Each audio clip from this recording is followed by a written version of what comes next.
here's today's adventure. This 2017 Subaru Crosstrek has the clutch release bearing, aka the throwout bearing, completely wasted. To the point where I can really not even shift it. But the good news is I can shift with no clutch, right? I shut the car off, I put it in first, I start it with it in first, and it's dragging, but I get moving. I shift with no clutch, carefully, speed matching. And then I get on the freeway and I'm going 70 miles to get it to work to get it fixed. Because I'm not going to do this on my back in the driveway. But also, the kid broke down with it. He just wanted to get it home, so he didn't put gas in it. So we got a little gas. I'm going to draft this van the rest of the way. And I think we're going to make it. Because I'm not trying to get off the freeway and try to go to a gas station. Because I'm not sure how many clutch depresses and startups it's got left before it explodes. Yeah, we've been at 1 bar of fuel for quite a while. Luckily though, we got our drafting on. We're getting some real good MPGs here. You know, I'm gonna say at least 40. I'm really tailing them though. But we're gonna make it, okay? We got that low fuel light on. We're shifting with no clutch. That foot just hanging out down there. And I'm really hoping for some more green lights, because that last start was a little rough. That bearing has definitely seen better days. Come on, leave that red light up there. Let's make it turn green. Otherwise I'm going to show you how I have to start off. Oh, that's a cop. We're putting a guy how this start goes. This is pretty ugly. Alright, just rolling to a stop here in neutral. Shut it down. Clutch down. Put it in first.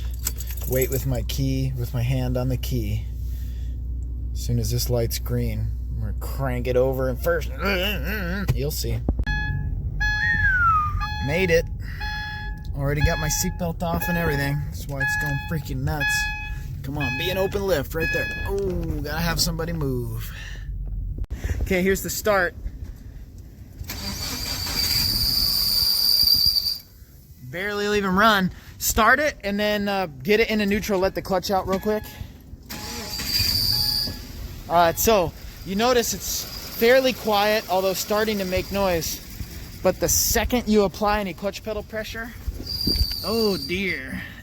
Try just starting it and doing just a little bit of clutch pedal. You'll hear the noise changes. Release the clutch. So just a tiny little toe pressure. A little more. See how you can change the noise with your foot? Because your foot is pushing on the clutch master, which pushes on the fluid, which pushes on the clutch slave, and you're literally changing the amount of force on that release bearing. So anytime you can change the pitch of the bearing substantially with your foot, you know it's that release bearing. Pulse it a little like this. Like this. A little bit, a little bit, a little bit. Clutch. See, as you're pulsing it, we hear the change. We know it's that release bearing. Now shut it off because I gotta work on it. It's gonna be hot. See if you can even get to move it. So here's our bad bearing. Here's our release bearing. We're gonna do the clutch. Disc. Pressure plate. Release bearing, pilot bearing, special lube, and the tool. You better watch yourself, boy!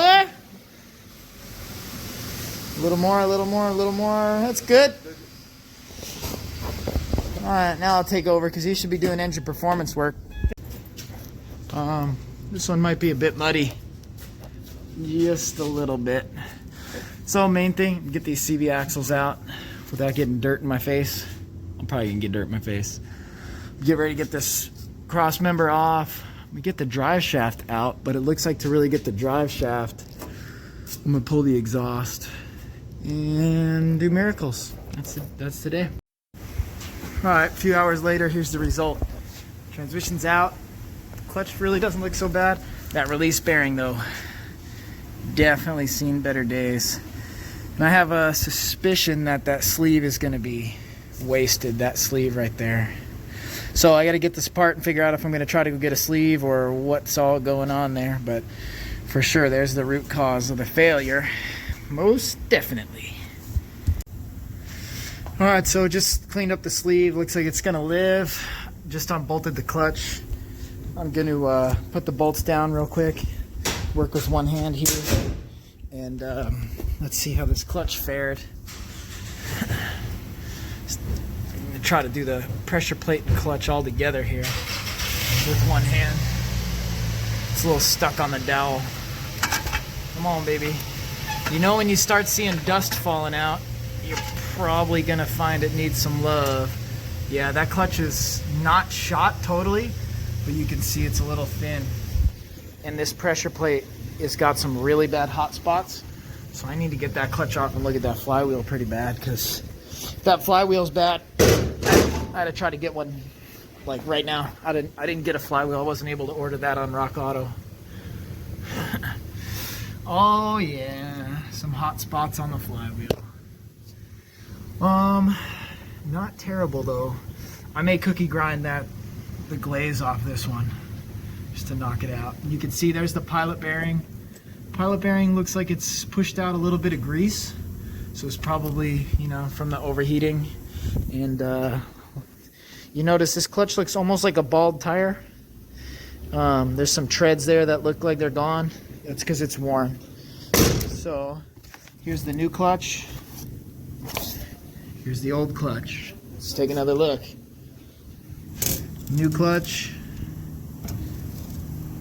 You know, it's hard to see, but those treads are deep, the grooves. Old clutch. Very shallow or gone, non-existent. So this clutch is actually thin. No big deal. I'm just going to stab the special tool in there. That way I remember which way the clutch disc goes. Sometimes you can put them on backwards, and that doesn't turn out real well. And obviously this friction surface is no good, but no problem because we got the new friction surface on the new pressure plate. And here's our pilot bearing. The pilot bearing would make noise when the clutch pedal is fully depressed, at which point the engine will spin and the transmission input shaft will stop. So that bearing, if it was bad, would make noise then. It wouldn't change with pedal pressure. This one changes with pedal pressure. That's the release bearing. If you change one, you change them both. It doesn't make sense to pull a transmission out and change just one. Just do it all as an assembly, but at least that way you know what you got. All right, let's get her rolling here. Got all freshened up and bearing and whatnot. And a little cookie disc resurface on the flywheel. Nothing real official, but just ready to get that pressure plate bolted up right now. Release bearing clips are in. Grease the pivot points. Clutch is in and torqued. Transmission's going in. Alright, clutch is all good. Now we got the Amigos on it. No, you want the practice, you do it. It's you, it's everybody else is busy, you own it. Clutch is good, started. We just got all 4 rotors cut. Brake pads going on once dirt gets it cleaned up and everything. Gear oil's topped off, pistons are compressed. We're just going to, this adjustable camber bolts, going to pull it over and do the alignment on it. We're hooking them right up. Woo! And all finished. Ah, it's still muddy. Alright, on the way back. A little late, but nice smooth driving. No clutch noise whatsoever. Pedal feels good. No pull, no nothing. Right on the money.